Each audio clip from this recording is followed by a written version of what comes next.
Bonjour à tous, j'étais en mute, ça commence pas bien.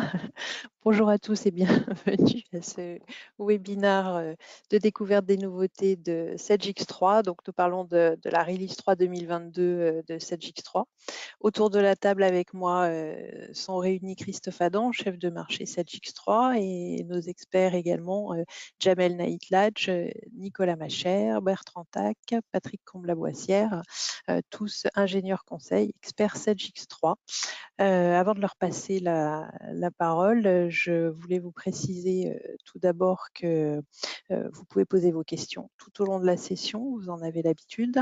Nous y répondrons à l'issue de cette présentation et nous sommes ensemble pour environ une soixantaine de minutes. Voilà, écoutez, sans plus tarder, je passe la parole à Christophe. Christophe, à toi. Merci Isabelle, bonjour à toutes et à tous et bienvenue dans cette session dédiée à la R3 2022 de X3. Rapidement, ce que nous allons voir ensemble aujourd'hui, donc eh bien écoutez, des nouvelles qui seront partagées par Bertrand sur la facture électronique. Puis ensuite, Patrick reviendra sur Web Scheduling, la solution de planification qui permet de piloter l'atelier avec des nouveautés justement. Et Jamel qui précisera quelques éléments, quelques innovations autour de mobile automation. Ensuite, Nicolas nous parlera de SEI et puis également des nouveautés autour d'ATP et des API. Et puis je terminerai par quelques mots sur la vision, la roadmap autour de X3. Et comme le disait Isabelle à l'instant, n'hésitez pas à poser vos questions dans le chat en temps réel et puis nous tâcherons d'y répondre à la fin de cette session.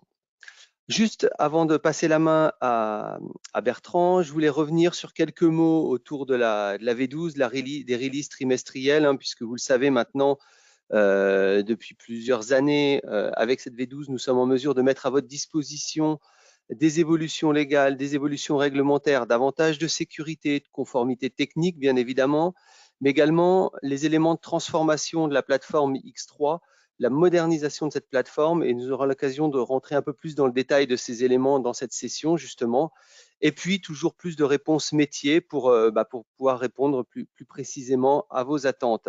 Alors, dorénavant, plus besoin d'attendre 18 mois pour bénéficier de toutes ces nouveautés. Avec ces releases trimestrielles, nous sommes aujourd'hui en mesure finalement d'accompagner nos 2800 clients français, plus de 7000 dans le monde, de manière très fréquente avec l'ensemble de ces nouveautés.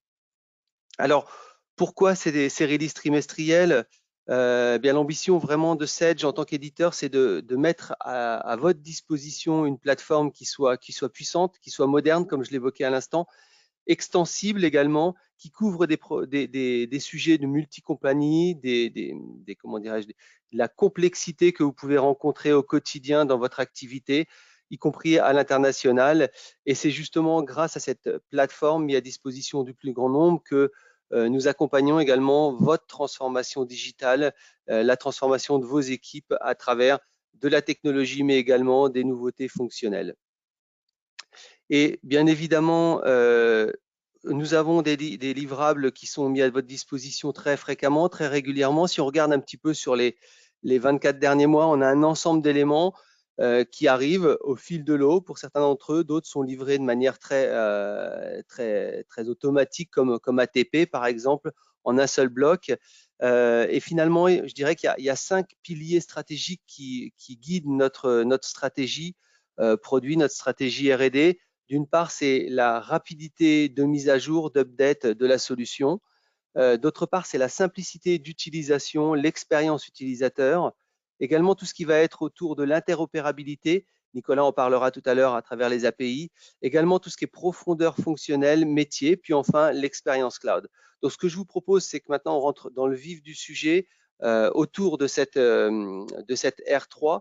Et je vais passer la main à Bertrand qui va commencer par quelques mots autour de la facture électronique pour faire un petit rappel et puis ensuite rentrer un peu plus dans le détail de ce qui sera à votre disposition dans les futures releases à travers Sedge X3. Bertrand, je te passe la main. Oui, bonjour à tous. Merci Christophe. Je vais couper ma caméra, partager mon écran. Très bien. On voit ton écran. Voilà, ok, très bien. Donc, au sujet donc, de la facture électronique, hein, en quelques mots, l'essentiel, c'est une réforme fiscale c'est une réforme fiscale qui a pour but de renforcer la prévention, la lutte contre la fraude à la TVA, avec un calendrier d'application donc qui est en plusieurs étapes, hein, selon les types d'entreprises, leur taille. Des nouveaux formats de factures seront obligatoires. On note le format FactureX, l'UBL, voire des formats PDF qui sont tolérés sur le portail de facturation publique jusqu'en 2026, avec un focus particulier, bien entendu, sur ce fameux format FactureX qui pourra être mixte ou hybride, hein, et qui peut correspondre à un fichier PDF format A3, qui peut contenir à la fois une partie lisible de la facture, le PDF, hein, l'image, et des données structurées au format XML. La facture électronique, ce sont aussi des nouveaux circuits obligatoires de circulation de ces factures, avec de nouveaux acteurs concernant notamment les plateformes privées, des opérateurs de dématérialisation et bien entendu cette fameuse plateforme publique de facturation, la PPF. Le e-invoicing qui correspond donc à l'émission, la transmission et tout ce qui est réception des factures électroniques dans le cas de transactions B2B. Ça s'effectue en recourant au portail public de facturation ou à une plateforme de dématérialisation partenaire qui seront donc sur le marché et qui viendront dans les mois à venir. Autre point donc qui est demandé, c'est de gérer du e-reporting qui concerne les données nécessaires au pré-remplissage de la déclaration de la TVA pour les transactions B2B, non domestiques et B2C, et pour les données d'encaissement. Donc les facturations de prestations de services dont la TVA, bien entendu, est collectée à l'encaissement. Toutes ces données e-reporting transitent systématiquement et transiteront par la plateforme publique de facturation via un dépôt direct donc par l'entreprise ou par concentration via une plateforme de dématérialisation partenaire. Donc au final, toutes les entreprises françaises seront concernées à quelques exceptions près, celles qui, on va dire, qui bénéficient d'une exonération de TVA.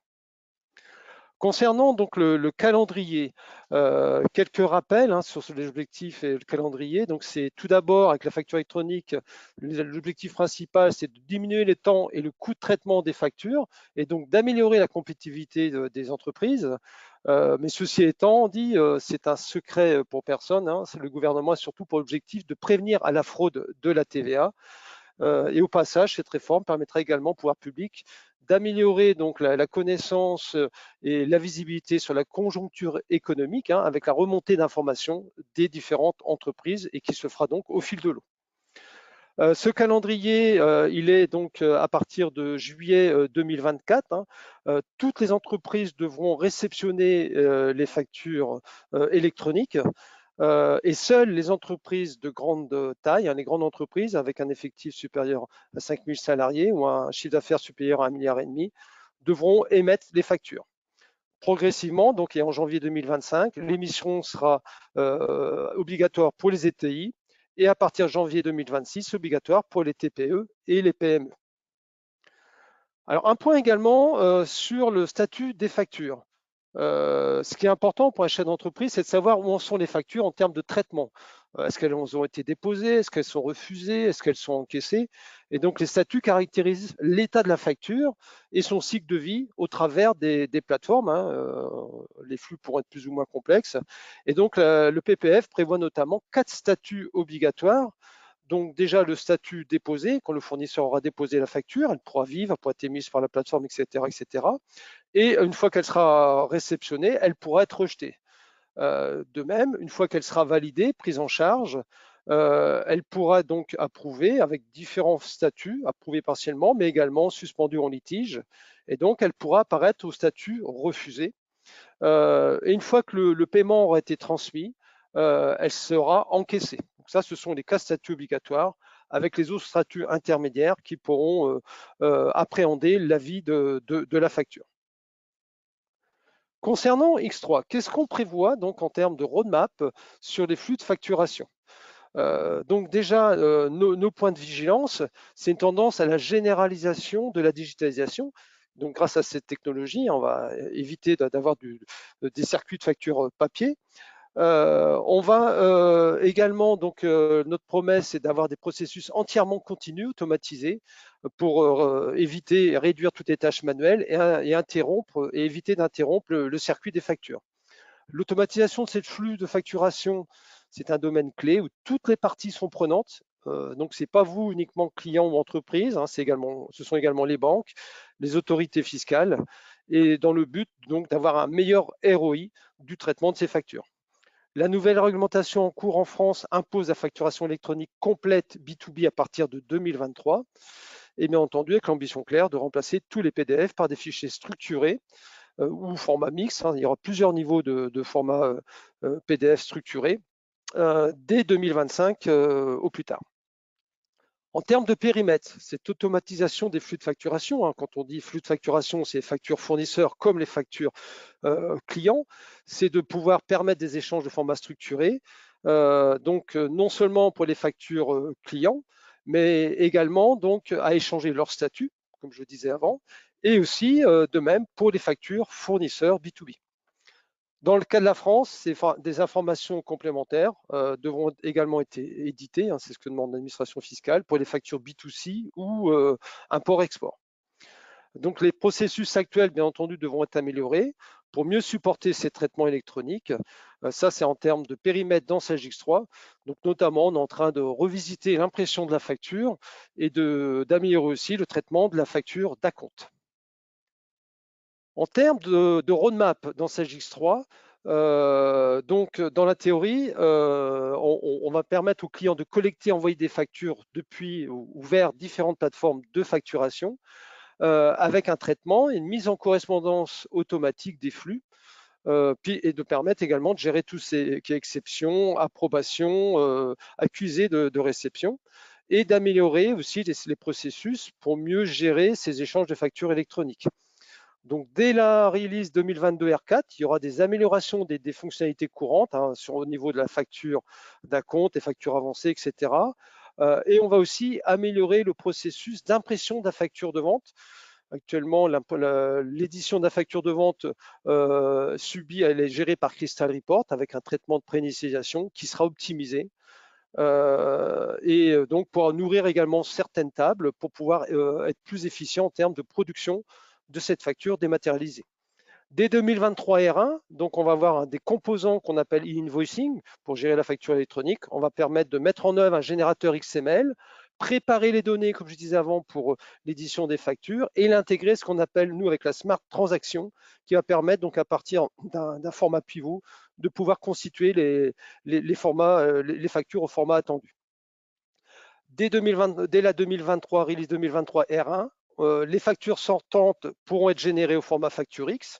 Il y aura un tableau de bord de ces factures sortantes qui sera également disponible et on pourra les envoyer donc sur la plateforme publique de facturation, la PPF.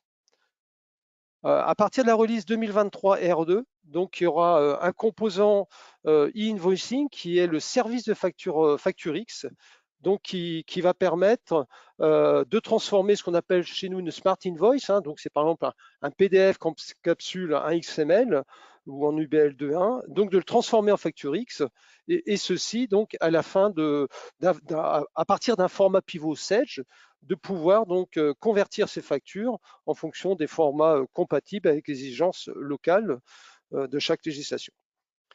À partir de la release 2023 R3, donc on pourra avoir à disposition le traitement des factures entrantes qui permettra de collecter et de récupérer donc, les factures sur les différentes plateformes, de les traiter et de les intégrer donc, dans SageX3. On aura également les autres fonctions, notamment en termes de reporting, qui permettra de générer, d'envoyer les rapports supplémentaires, notamment, comme je disais tout à l'heure, sur les factures d'import-export, les factures B2C, mais également toute la partie gestion des paiements, reçus de paiement, pour à valider les statuts donc, des factures. L'administration demande également de superviser les processus invoicing. Donc, il y aura des services start, stop qui permettront de mieux contrôler ces flux, de suivre les événements, les processus et également de mettre en place le traitement par l'eau. Et puis, bien entendu, tout ceci pour le démarrage officiel hein, de juillet 2024. Donc, en guise de conclusion, la mise à disposition de toutes ces fonctionnalités et bien entendu conforme sera au courant 2023. À partir du 1er janvier 2024, s'ouvrira la phase pilote pour tous les acteurs qui le souhaiteront. La plateforme publique de facturation sera disponible à partir du 1er janvier 2024. Donc, ce que vous recommande également, c'est de ne pas attendre les livrables qu'on va vous proposer, mais déjà de réfléchir dès maintenant, de vous donner, vous, chers clients, de la visibilité et de vous préparer à l'impact de la gestion de ces factures électroniques dans le cadre de votre système d'information. Je crois que je vais passer la main maintenant donc à Patrick. Merci Bertrand pour cette overview très claire. Et puis effectivement, se préparer dès maintenant en passant en V12 pour ceux qui ne le sont pas encore, pour être certain de bénéficier de toutes ces fonctionnalités. Patrick, je te passe la main maintenant. Eh bien, écoutez, merci. Bonjour à tous. Vous devez voir mon écran, si tout va bien. Donc, nous allons voir maintenant justement des évolutions qui sont apportées avec cette release, où on a donc une nouvelle version de web scheduling, donc l'outil d'ordonnancement associé à SageISE3. Et donc, avec cette version qui va nous permettre d'avoir plus d'interaction pour le planificateur.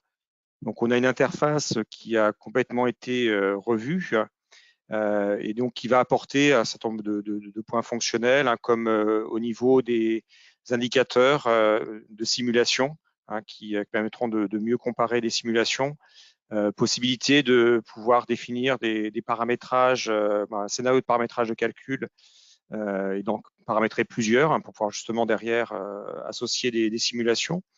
Et puis aussi la possibilité de programmer des arrêts machines et donc de voir l'impact immédiat sur le planning. Donc cette interface, donc vous la voyez, elle est différente, revue, et donc on va le voir avec un certain nombre d'évolutions fonctionnelles. Donc elle commençait déjà par la visualisation de l'atelier. Donc on avait jusqu'à aujourd'hui sur la partie gauche une arborescence de l'atelier qui reprenait les sections et à l'intérieur les différentes ressources avec possibilité de sélectionner différentes parties de cette façon-là. Et donc là, on a maintenant un nouvel outil de sélection qui va nous permettre de faire un picking de façon à construire une zone d'atelier qu'on souhaite visualiser dans le planning. Donc ici, là, j'ai l'atelier de tabouret dans lequel on a prédéfini un certain nombre de ressources qui sont associées. Donc, ce paramétrage est tout simple. On va retrouver donc la partie droite les ressources qui sont sélectionnées. On n'a plus qu'à faire un drag and drop pour rajouter des ressources ou en enlever. Donc, ce qui permettra, en fonction de besoins, de pouvoir se définir comme ça différents environnements, différents paramètres. Possibilité donc d'avoir maintenant un paramétrage où on va plus forcément changer les paramètres un à un quand on a besoin de faire évoluer, de faire de nouvelles simulations. On va pouvoir comme ça paramétrer différents settings que l'on pourra à ce moment-là exécuter et associer une simulation derrière. Donc, ce sera beaucoup plus simple et permettra de définir des règles, différentes règles souhaitées. Donc, avant d'aller un peu plus loin sur les évolutions qu'on a avec cette version, un rappel sur les grands fondamentaux de cet ordonnancement qu'on a avec Web Scheduling, qui, sur le principe de base, on va travailler avec un ordonnancement qui sera fait au plus tôt, ce qui fait qu'on va essayer de saturer les postes de charge de façon à voir le maximum de travail à faire immédiatement. Tout ceci en tenant compte de la date d'objectif qu'on a sur l'OF, et donc ça va être un élément d'ordonnancement. Et puis, on va retrouver sur le planning de ressources ici, justement, les plages d'ouverture et de fermeture qui vont correspondre à la capacité finie des postes qu'on souhaite gérer en capacité finie. Et on peut avoir des postes où on peut avoir plusieurs ressources. Donc là, si on prend le poste Metal Cutting, on a deux ressources, deux exemplaires associés. Et donc, si on regarde le planning détaillé de cette ressource, eh bien, on voit qu'on a des opérations qui sont en parallèle et l'occupation de ces nombres d'exemplaires. Donc, on a au début 2 exemplaires, puis 1, puis à la fin, on n'a plus aucun exemplaire qui est utilisé.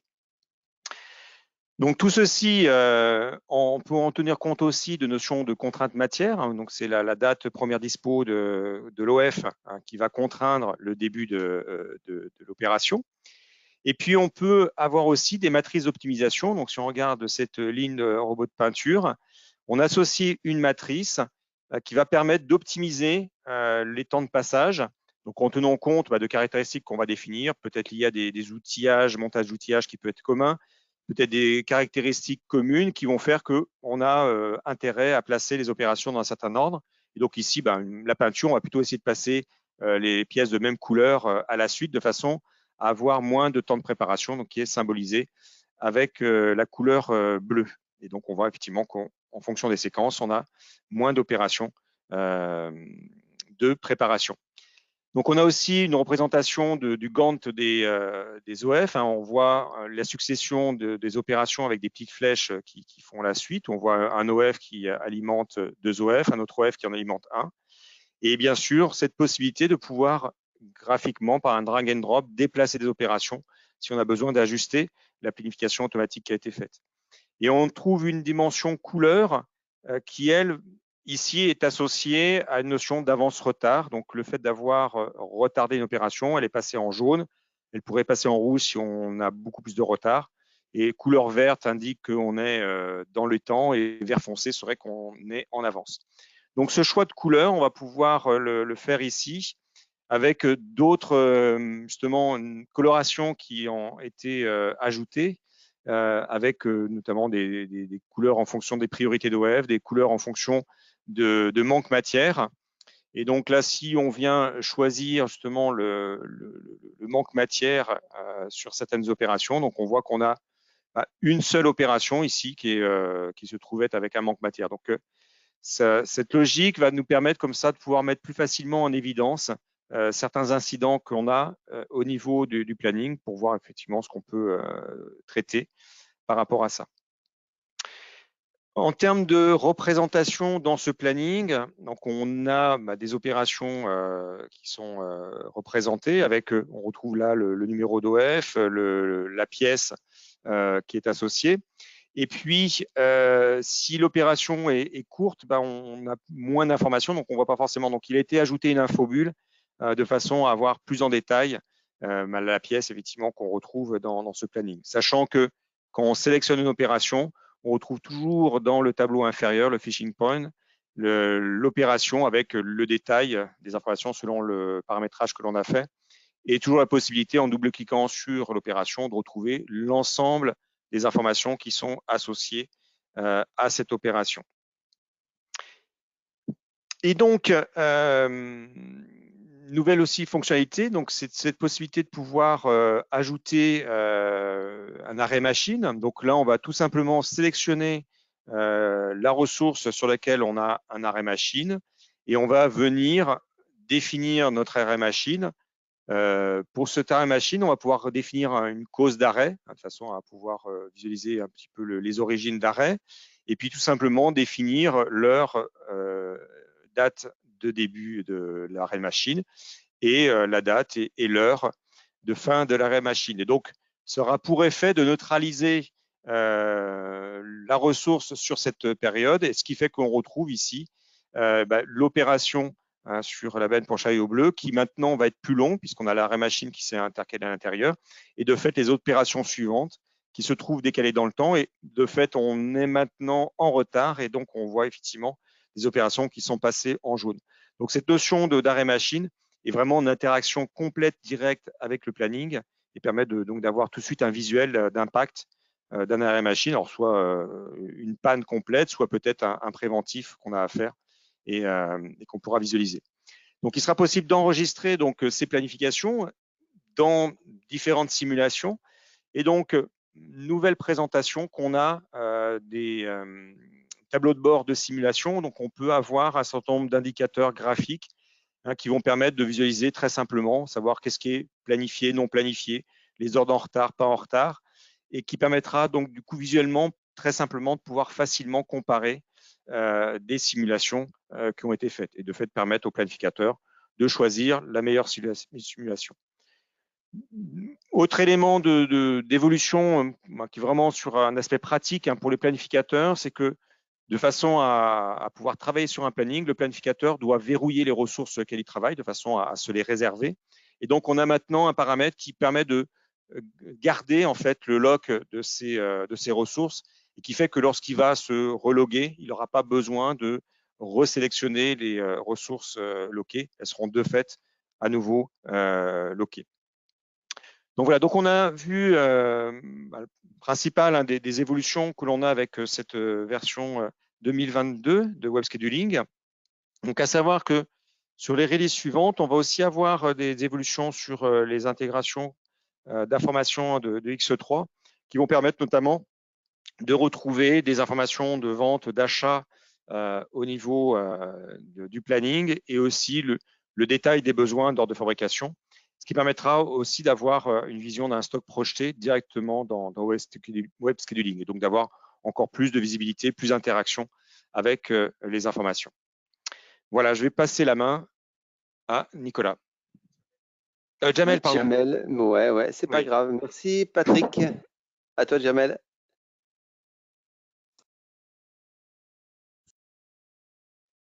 Vous m'entendez? Bonjour, bonjour. Très bien.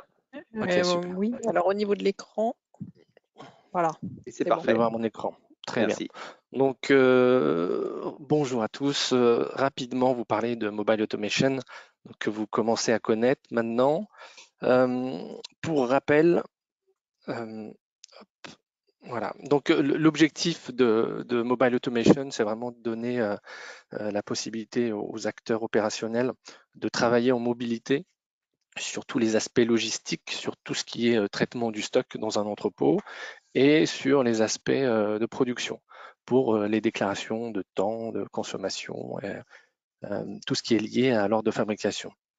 Pour rappel, très rapidement, hein, donc on va être sur des terminaux mobiles Android avec une ergonomie basée sur une techno web avec des écrans tactiles, avec aussi des indications pour l'opérateur pour qu'il soit guidé dans les déclarations qu'il a à faire. Voilà, possibilité également évidemment de scanner du code barre, différents formats de code barre, pour permettre de travailler le plus rapidement possible, le plus efficacement possible et avec un minimum de saisie. Pour rappel également, voilà aujourd'hui un peu la liste des fonctions disponibles. Donc c'est une liste qui s'étoffe au fur et à mesure des releases. C'est un module qui évolue beaucoup.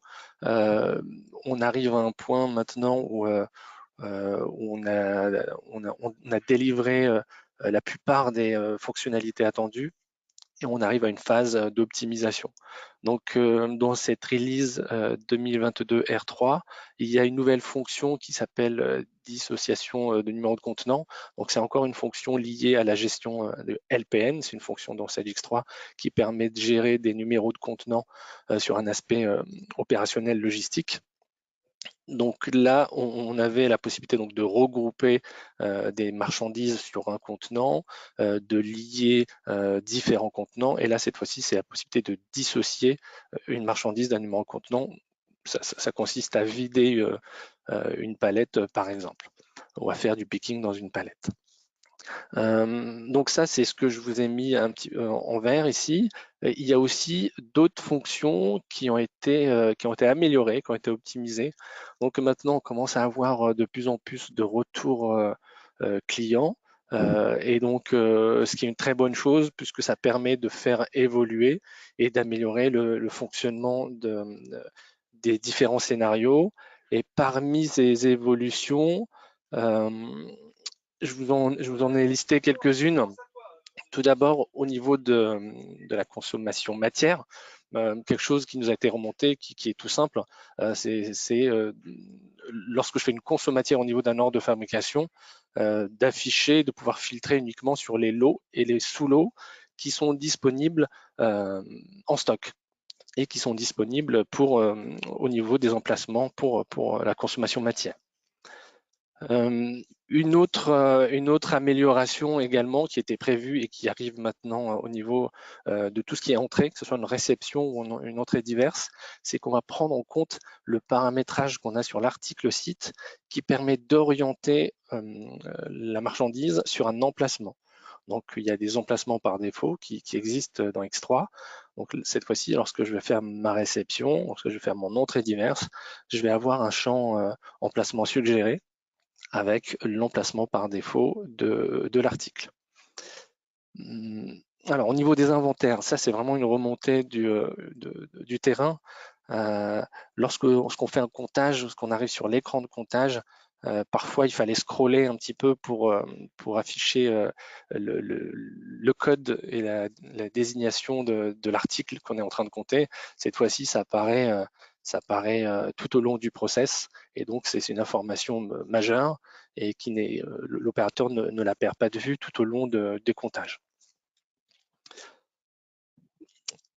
Également, ça aussi c'était prévu et c'est au niveau de la réception. Lorsqu'on vient faire une recherche ou lorsqu'on vient scanner un code barre, jusque-là on pouvait scanner le code article ou le code EAN. Désormais, on peut aussi scanner le code fournisseur et l'EAN fournisseur. Il y a plusieurs points d'entrée pour aller déclarer une ligne de réception. Donc évidemment, ça va dépendre des codes barres qu'on a sur les marchandises réceptionnées et très souvent, c'est évidemment le AN fournisseur qui apparaît. Enfin, au niveau des suivis des temps, donc on avait la possibilité donc jusque-là de faire une déclaration de temps pour un opérateur sur les opérations de l'OF. Désormais, il est possible de déclarer une opération qui n'est pas prévue. C'est-à-dire j'ai potentiellement 4 opérations sur mon ordre de fabrication, donc j'ai la possibilité de déclarer du temps sur une 5e ou pour une 6e opération qui n'est pas prévue initialement dans l'OF. Ça permet par exemple de déclarer du temps sur une opération de retouche. Évidemment, on ne prévoit pas théoriquement de faire de la retouche, mais donc là, ça permet ainsi d'alimenter l'OF, ça permet à la fois d'ajouter du temps, donc des coûts, de mieux valoriser l'ordre de fabrication, mais aussi d'avoir une plus forte traçabilité puisque tous les événements vont désormais pouvoir être enregistrés au niveau de l'ordre de fabrication.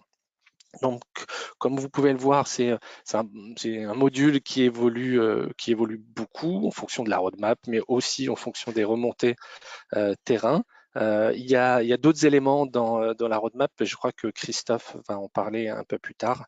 Et d'ailleurs, je te rends la main tout de suite, Christophe. Merci Jamel pour ces précisions. Je reviendrai effectivement sur quelques évolutions. En attendant, je propose que Nicolas nous partage quelques éléments à la fois sur SEI et sur la plateforme.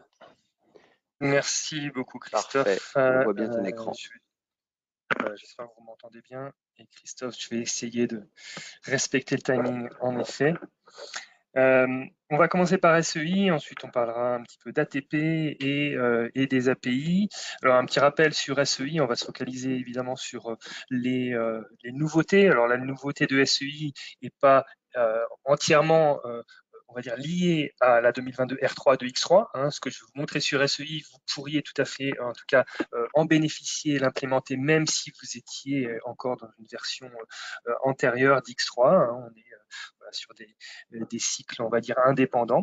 Mais il se trouve que voilà, la nouveauté est sortie un petit peu au même moment. Alors SEI, juste pour rappel, hein, notre solution de BI, on ne va pas refaire l'histoire complètement ici, hein, on n'aurait pas le temps, mais avec voilà, une véritable interface qui vous permet d'accéder à de l'information, de produire des KPI, des tableaux de bord, des analyses financières ou opérationnelles, d'avoir voilà, un gain de productivité grâce à notamment aux outils de partage et de distribution de l'information, et puis un ensemble aussi de connecteurs que l'on va voir aussi, qui permet à SEI d'être une vraie solution de BI multisource qui peut vraiment s'intégrer dans un système d'information. Et parmi les nouveautés, justement, c'est bien de nouveaux connecteurs qui apparaissent à chaque release de SEI. Il y en a voilà, à chaque fois de nouveaux et ils sont entièrement documentés et vous pouvez donc en bénéficier.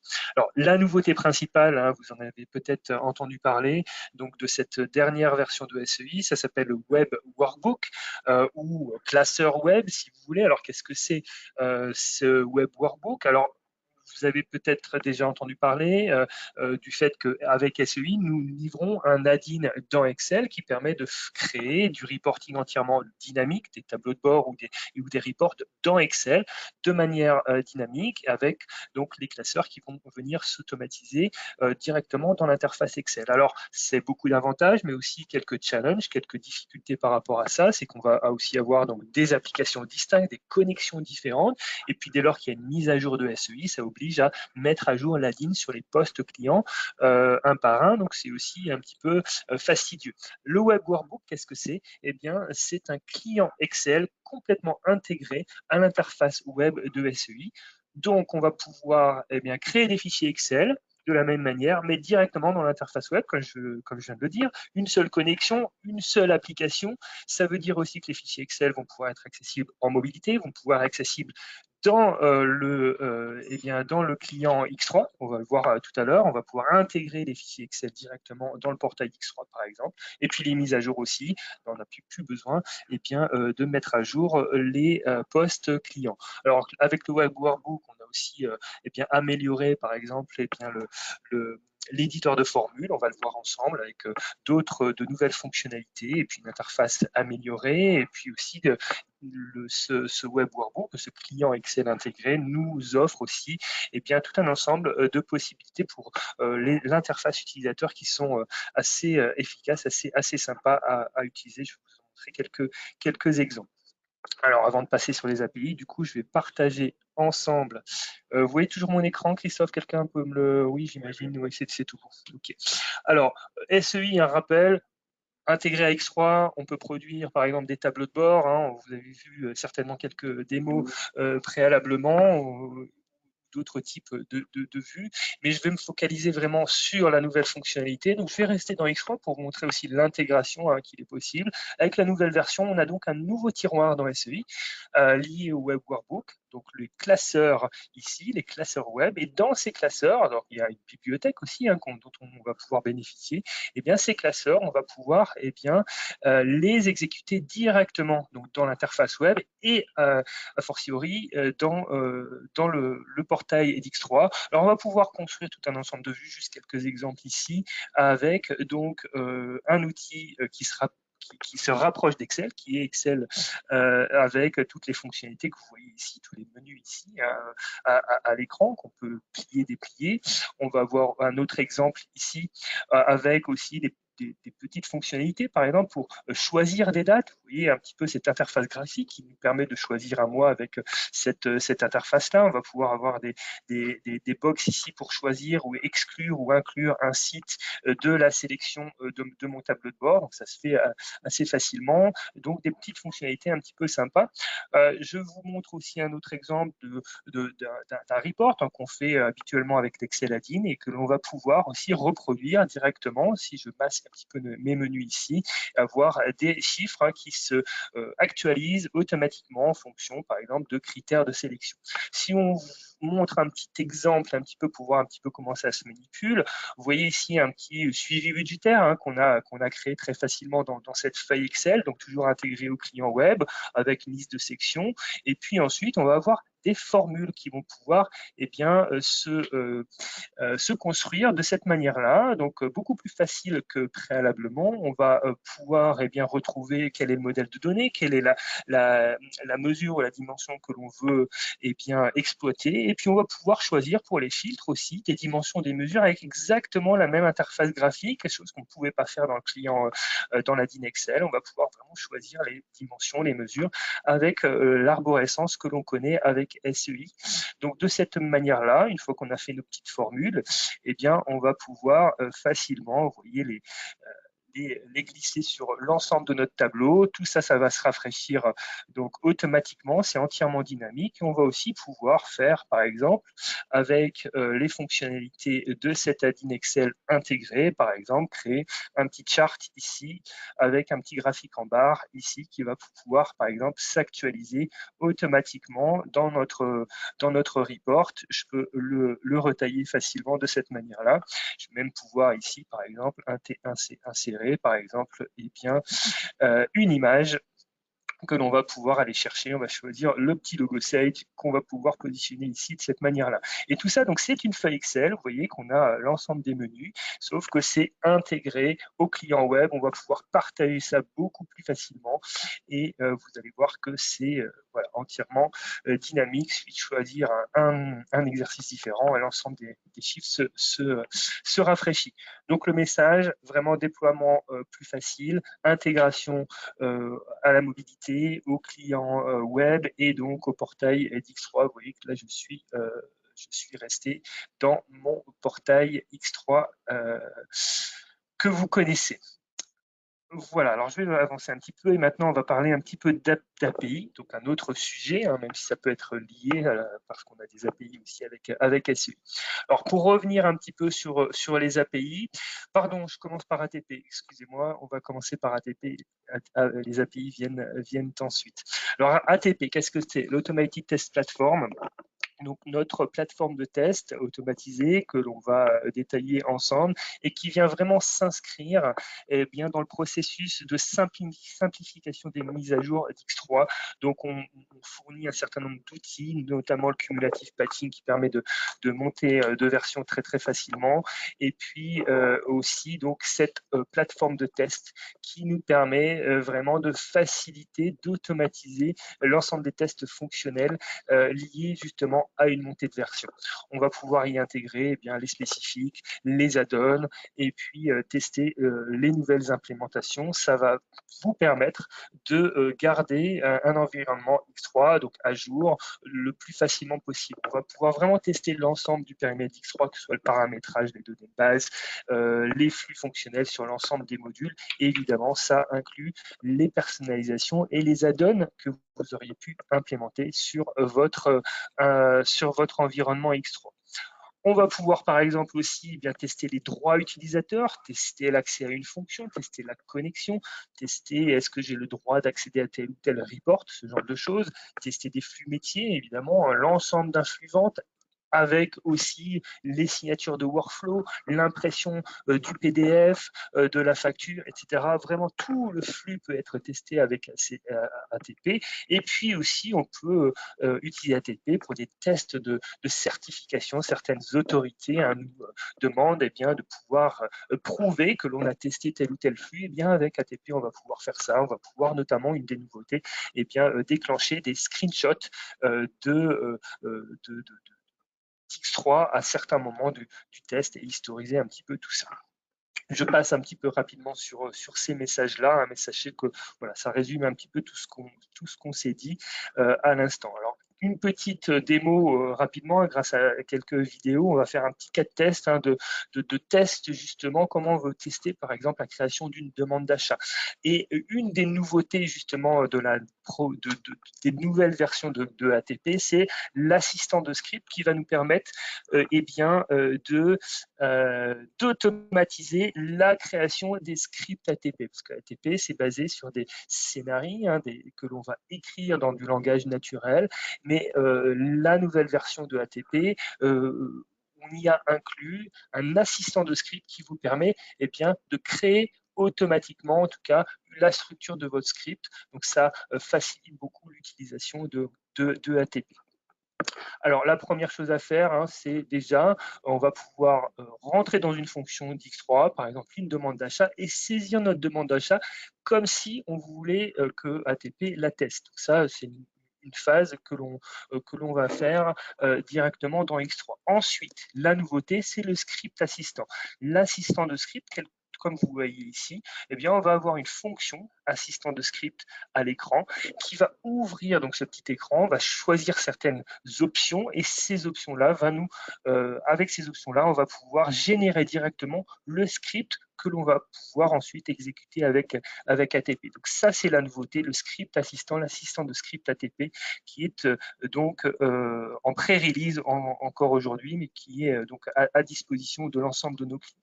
Une fois qu'on a choisi nos options, comme vous voyez ici, eh bien, le traitement s'exécute et on a directement en téléchargement eh bien, la feature, donc le script ATP que l'on voit ici à l'écran dans Visual Studio Code. On va pouvoir le simplifier, on va pouvoir ensuite le modifier éventuellement, y ajouter potentiellement d'autres instructions, comme vous allez voir ici. On va y insérer par exemple une autre nouveauté, la possibilité donc de faire un screenshot à un endroit donné lors du test. Donc ce screenshot, ça va être voilà, une instruction ici qui est inclus, tapée directement dans le script, par exemple, pour voilà, automatiser eh bien, un screenshot à un moment donné dans l'exécution du script. Donc ça, c'est aussi une des nouveautés, la possibilité de faire des screenshots au besoin. Si j'avance un petit peu, ensuite, l'exécution du test va se faire avec justement l'outil ATP. On va le passer assez vite. Donc là, c'est Chrome qui est pris en main par l'outil ATP. Donc on exécute vraiment le test que l'on aura écrit, que l'on aura finalisé. Donc là, c'est pas un utilisateur qui prend la main, c'est vraiment ATP qui exécute l'ensemble du test et qui va aller jusqu'à la création ici de la demande d'achat. Mais encore une fois, ça aurait pu être n'importe quel objet ou n'importe quel enchaînement de flux avec ATP. Donc là, je vais passer un petit peu, on va aller jusqu'à la création de la demande d'achat, ça va aller, voilà, ça prend vraiment la main sur Chrome avec évidemment la prise en compte des habilitations, etc. Je passe un petit peu là-dessus et ensuite avec ATP, ce qui est intéressant, c'est qu'on va pouvoir bénéficier de reports qui vont nous permettre eh bien, de se focaliser sur l'analyse des résultats de tel ou tel test. Ces reports sont exécutés dans un outil qui s'appelle Allure et cet outil va nous permettre donc de voir eh bien, le statut de l'ensemble des tests qui ont été demandés. On voit ici les tests qui se sont bien exécutés, ce qu'on appelle les step definition. Et puis, on va pouvoir aussi voir ici, donc ce que l'on lui a demandé, eh bien, qu'on a bien choisi et exécuté, on va dire, récupérer le screenshot qui avait été demandé lors de l'exécution donc du test. Lorsque l'on a une erreur, ensuite, eh bien, ATP va pouvoir aussi nous fournir eh bien, les pourcentages eh bien, des scénarios qui sont en erreur ou qui ont été bien réalisés. Donc, vous voyez aussi un exemple de report d'Allure avec eh bien, une erreur. Et ces erreurs, lorsqu'elles apparaissent lors d'un test, on va aussi pouvoir avoir un screenshot de l'erreur qui aura été trappée par l'outil. Donc, vraiment un outil qui nous permet de nous focaliser sur l'analyse des tests plutôt que sur leur exécution, donc du temps de gagner facilement. Alors, l'autre nouveauté avec ATP, c'est aussi l'installation d'ATP qui a été facilitée. On n'est plus sur une installation via script, on a un vrai installeur des programmes, donc c'est aussi une nouveauté de la nouvelle version de ATP. J'enchaîne un petit peu vite sur la suite, sur la partie API pour revenir un petit peu sur eh bien, ce pilier du développement d'X3. Ça fait vraiment partie de l'évolution future d'X3 et Christophe en a déjà un petit peu parlé. Alors, les API, l'intégration avec X3, donc très important. On a historiquement l'API d'intégration de données. On va parler des web services SOAP notamment qui peuvent donc intégrer des données avec X3 et qui peuvent aussi encapsuler des modèles d'import. Donc ça, c'est historique. Et puis le nouveau framework GraphQL qui est le futur d'X3 qui nous permet donc d'envisager de nouvelles intégrations, soit avec de la mobilité, avec le module Mobile Automation dont vous a parlé Jamel, qui utilise à 100% les API GraphQL. Et puis aussi, on a par exemple des connecteurs qui sont en train d'être développés avec GraphQL. Et puis, donc, des API qui sont à disposition de nos clients pour justement envisager leurs intégrations avec leur système d'information. Parmi les nouveautés, alors on va aussi reparler du fait que l'on a dans le site developersage.com maintenant une référence, un ensemble, l'ensemble des API sont entièrement documentés ici sur ce site et vous allez pouvoir eh bien, naviguer dans les API qui sont à disposition de la dernière release. on les voit ici. Donc ça, c'est vraiment la possibilité d'aller voir quelles sont les API qui sont disponibles. Et puis si je reviens un petit peu ici aussi, n'hésitez pas à consulter toujours la release note de chaque version qui vous donne la liste des API qui sont mises à disposition dans chacune des versions. Il y a plus de 200 API aujourd'hui qui sont disponibles, difficile de toutes les lister, mais parmi la nouveauté, donc en 2022 R3, une API sur la saisie des temps dans PJM, qui va donc donner lieu aussi à une nouvelle fonction en mobile automation dans les prochaines releases, justement sur la saisie des temps dans PJM. Donc voilà un petit peu de manière macro pour redire que les API sont un vrai pilier et que chaque release d'X3 va nous donner son lot de nouvelles API. Pour le futur, on aura aussi des API qui vont devenir personnalisables avec un framework qui va évoluer. Le dernier point, ensuite je te passe la main Christophe, j'ai pris peut-être un petit peu de temps. Ensuite, donc une nouveauté d'X3 aussi sur le serveur de notification qui a évolué. Serveur de notification maintenant géré dans le serveur Syracuse. On n'est plus limité à du SMTP. On a d'autres types d'envois qui sont possibles pour les envois de mails sur les workflows notamment. Et aussi, pour rappel, on n'est plus non plus limité à du serveur SMTP non authentifié. On sait gérer les authentifications au niveau des envois de mails et on aura d'autres méthodes d'authentification qui vont arriver donc dans le futur. Sachez aussi qu'on a des valeurs paramètres qui nous permettent de dire si on veut utiliser ce serveur de notification qui est géré sur le serveur web, donc le serveur Syracuse. Donc je vous ai mis ici les valeurs paramètres. Je vais te laisser la main Christophe, il te reste un petit peu de temps. Merci Nicolas, merci à tous pour toutes ces... Ah oui, le dernier slide, c'était juste la compliance. Pour rappel, voilà, on fait évoluer nos composants techniques sur les prochaines releases. En tout cas, ça évolue à chaque release. Merci Nicolas. Vas-y. Je t'en prie, merci. Alors, je vous partage mon écran. Hop, normalement, ça doit être bon. Effectivement, donc l'idée, c'était de vous donner, au-delà de tout ce que nous avons vu dans le cadre de la R3, de vous donner un peu de visibilité sur ce qui va arriver derrière. Alors, comment dirais-je, mes collègues en ont déjà parlé un petit peu précédemment, mais je voulais simplement revenir sur les 5 piliers qui nous permettent justement de construire cette stratégie et nous donner de la visibilité. Le premier, et Nicolas en a longuement parlé, autour d'ATP, mais ça ne se limite pas à ATP, c'est vraiment toute la plateforme qui permet de faciliter tout ce qui va être mis à jour pour que vous puissiez justement accéder au plus vite à l'ensemble de ces nouveautés. Donc simplifier les passages de release et accéder à l'ensemble des innovations à la fois techno, mais également fonctionnelles. Le deuxième élément, c'est l'intégration, l'extensibilité, l'interopérabilité, avec cette capacité de s'ouvrir sur un ensemble d'applications externes pour pouvoir vous intégrer à un écosystème applicatif au plus large qui constitue l'ensemble des briques métiers que vous pouvez avoir dans votre système d'information. Le troisième pilier stratégique, c'est tout ce qui est simplicité. Simplicité à travers de la mobilité, à travers l'expérience utilisateur, pour qu'on ait une adoption maximum de l'ensemble des collaborateurs qui sont finalement des acteurs clés dans l'alimentation de notre ERP au quotidien pour pouvoir avoir de la donnée qui nous permettent ensuite de prendre des décisions rapides et éclairées. Le quatrième pilier, c'est clairement cette profondeur verticale. Et là, Patrick en a fait une démonstration avec, entre autres, la solution Web Scheduling qui s'enrichit régulièrement et qui va apporter toujours plus de fonctionnalités, de capacités. Et puis le dernier pilier, c'est le cloud qui peut paraître comme transparent, mais aujourd'hui, c'est une demande très forte que d'avoir une solution cloud qui soit à la fois personnalisable, mais qui répondent également aux aspects sécurité et qui soient facilement mis à jour. Et ça, finalement, ces 5 piliers, on les retrouve dans l'ensemble des thématiques qui alimentent notre roadmap. Alors, pour rentrer un peu plus dans le concret, bien évidemment, l'expérience utilisateur qui est un pilier essentiel. On l'a vu tout à l'heure, entre autres autour de la facture électronique, puisque aujourd'hui, comment dirais-je, l'ensemble des flux finances sont des flux matures.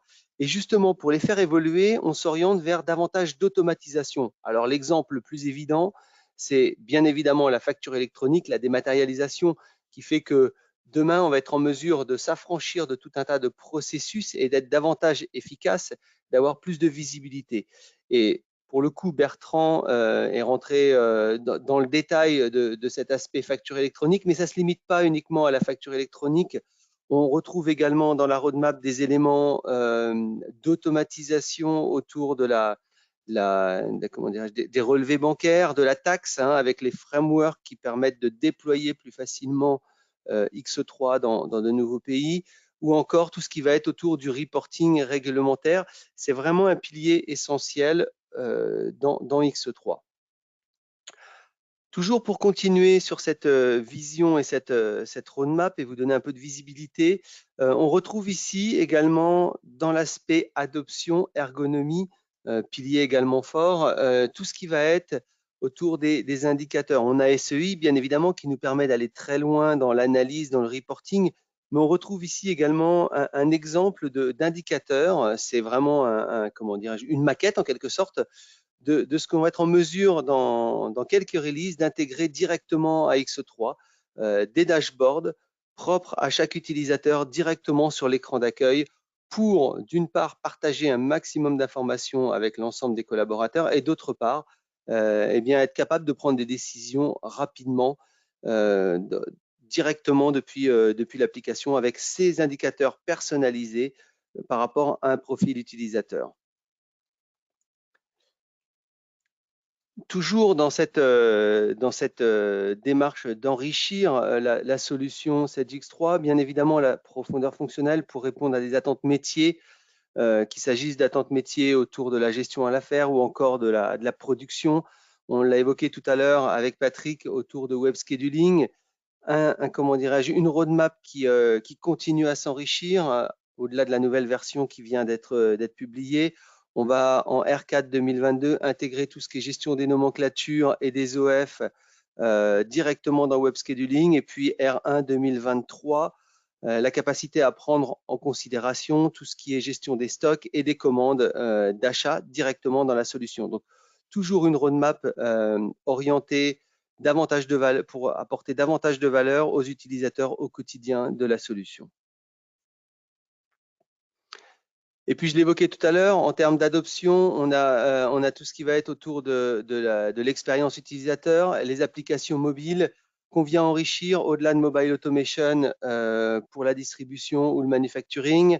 On vient y apporter d'autres éléments technologiques qui permettent à la fois de porter ces applications sur un téléphone mobile classique et non plus des devices, des solutions dédiées, du matériel dédié, vraiment un téléphone mobile classique pour utiliser l'appareil photo, pour pouvoir utiliser également tout ce qui va être alerte sonore en cas d'erreur ou en cas de bonne validation justement d'un scan. On y intègre également la capacité à scanner des data matrix, des QR codes, etc., etc. Donc vraiment des évolutions qui permettent de simplifier au quotidien l'utilisation de la solution par l'ensemble des collaborateurs. Et puis, toujours dans cet esprit de partage de l'information, eh bien, l'arrivée d'un portail fournisseur et d'un portail client pour pouvoir répondre à des attentes en termes de partage d'informations, par exemple la connaissance qui peuvent être limitées dans certains cas par rapport à ce que les clients peuvent partager comme information, manque de visibilité, ou encore des points d'accès qui vont être multiples.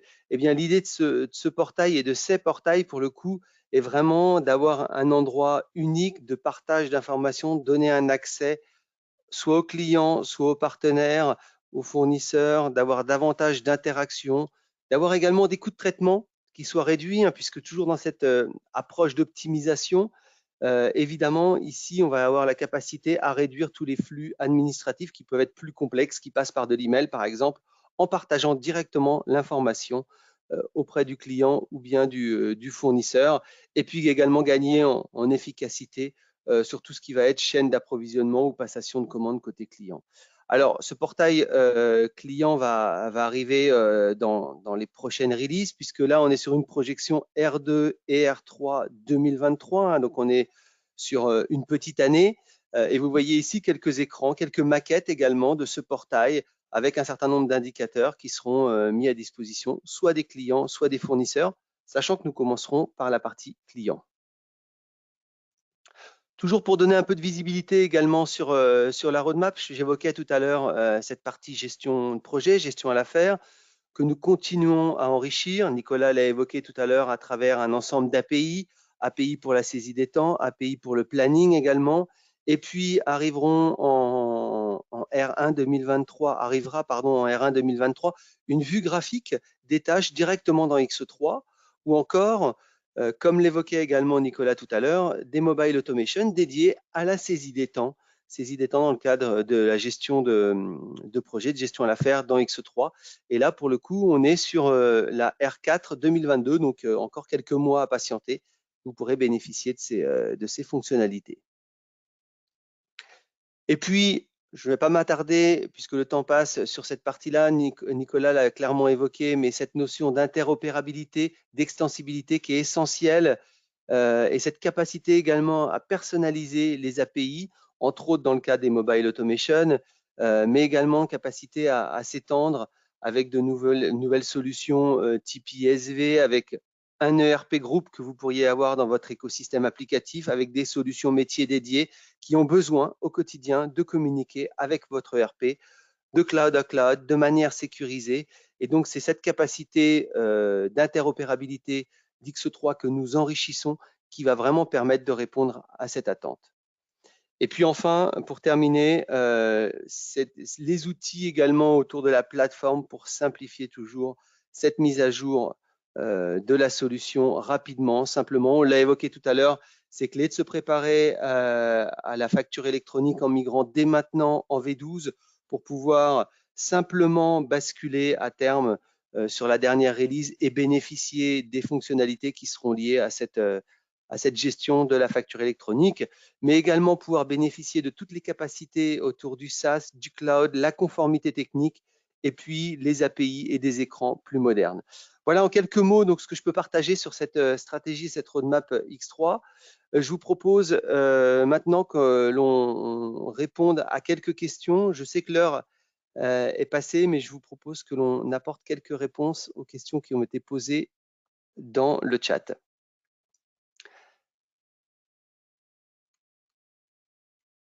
Alors, on avait une question, et probablement qu'elle est pour toi, Patrick, autour de web scheduling.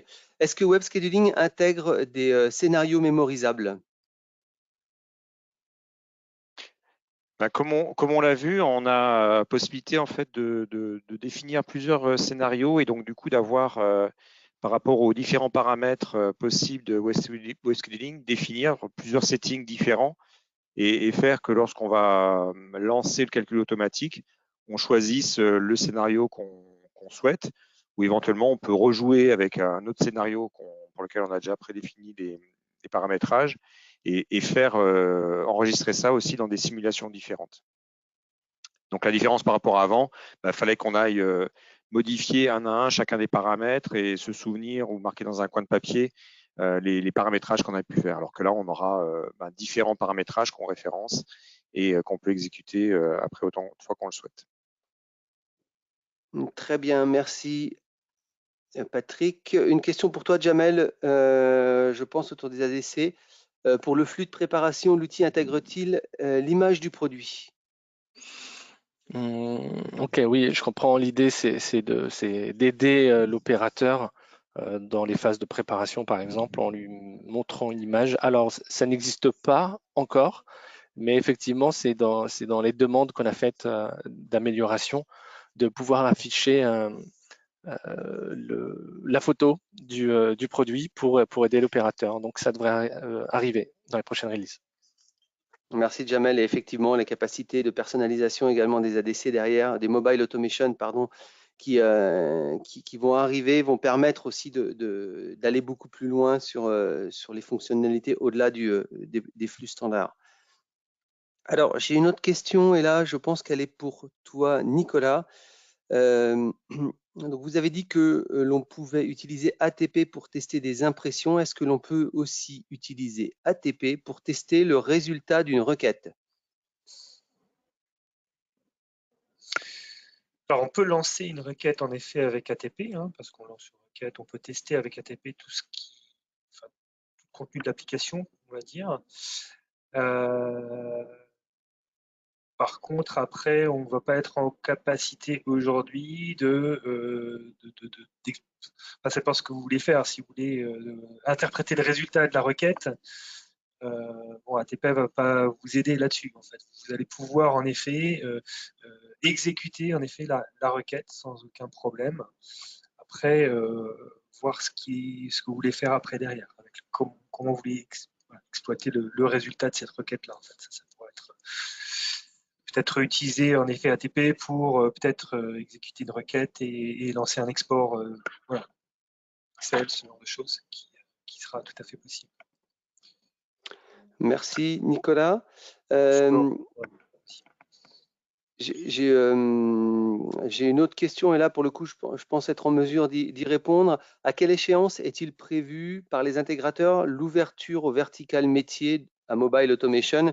C'est ce que j'évoquais tout à l'heure et tu en as parlé également Nicolas. C'est la personnalisation des API entre autres qui va permettre la personnalisation pour le coup des Mobile Automation. Donc ça c'est prévu entre R1 et R3. Pourquoi je dis entre R1 et R3 2023? Eh bien parce que ça va être livré par briques. D'abord la personnalisation des API qui permettent l'échange des données dans le cadre des Mobile Automation et puis ensuite la personnalisation également des écrans pour pouvoir y intégrer les adaptations qui ont pu être faites côté X3. Donc c'est début courant d'année prochaine, année calendaire prochaine, que vous pourrez personnaliser ces Mobile Automation. Un élément important quand même, puisque quand on parle de Mobile Automation, on fait souvent référence à tout ce qui va être ancien terminaux RF. Et pour le coup, nous avons enrichi les Mobile Automation de davantage de transactions que ce que l'on pouvait avoir dans la solution précédente. C'est une certitude. Aller beaucoup plus loin en termes d'écran également, puisque aujourd'hui, les écrans intègrent un ensemble d'éléments intelligents qui vont faire qu'en fonction d'un certain nombre de paramétrages, vous n'allez voir ou pas voir certaines informations directement à l'écran des Mobile Automation, ce qui simplifie également l'adoption de la solution par les utilisateurs.